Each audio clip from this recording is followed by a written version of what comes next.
गजाननाला वंदन करून, मातपित्याला नमन करून आज मी गीतेच्या 11व्या अध्यायाचा महात्म्य आणि शेवट सांगत आहे. त्याने घरात सुख समृद्धी आनंद नांदतो, जीवनाचा उद्धार होते. ओम नमो भगवते वासुदेवाय. ओम नमो भगवते वासुदेवाय.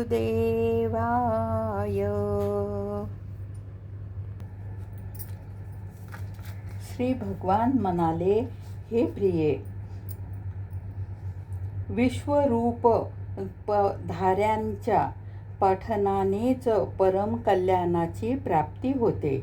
पूर्ण नंद स्वरूप श्रीकृष्ण भगवंताच्या मुखातून कुरुक्षेत्रामध्ये आपल्या मित्र अर्जुनासाठी जो उपदेश निघाला तोच श्री विष्णूने परम सात्विक स्वरूप आहे. तुम्ही त्याचेच चिंतन करा. ते मोक्षासाठी प्रसिद्ध औषध आहे.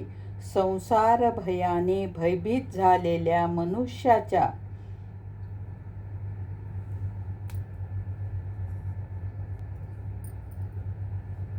आधी व्याधींचा नाश करणारे, तसेच अनेक जन्मांच्या दुःखाचा नाश करणारे आहे.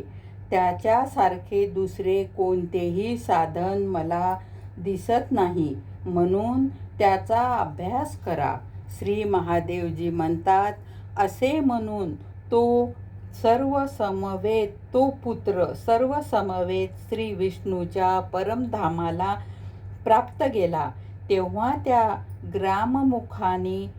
ग्रामप्रमुखाने ब्राह्मणाच्या मुखातून त्या अध्यायाचे अध्ययन केले. नंतर ते दोघेही त्यांच्या महात्म्याचे विष्णुधाम प्रत गेले. पार्वती, अशा प्रकारे तुम्हाला गीतेच्या 11व्या अध्यायाचे महात्म्य कथन ऐकविले आहे. ही कथा ऐकल्यामुळे महान पातकाचा नाश होऊन जीवनाचा उद्धार होतो. या ठिकाणी श्रीमद्भगवद्गीता उपनिषदे ब्रह्मविद्या श्रीकृष्ण अर्जुन विराट रूप दर्शन योग अध्याय समाप्त झाला. ओम नमो भगवते वासुदेवाय. ओम नमो भगवते वासुदेवाय. हरे नमः, हरे नमः, हरे नमः.